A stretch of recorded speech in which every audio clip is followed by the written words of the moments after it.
The final of the men's 100 metres, surely the most keenly anticipated race in these championships. What sort of start will he get? Well, certainly a tremendous start by Gatlin further out, and Bolt into his stride now. Those two coming clear of the field now, and it's Gatlin and Bolt. And who's going to win it? It's very close, but it's the great man, I think. It's Bolt who's taken it. He's found the speed when he needs it. Who could almost doubt it?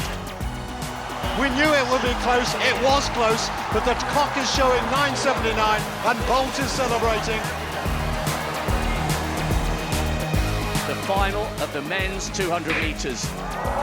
Gatlin gets a good start, he's already up on Zarnell Hughes, but Bolt's got out well, and watch out for Edward on the outside, but Usain Bolt is up, he has a lead over Gatlin. Can the American come back?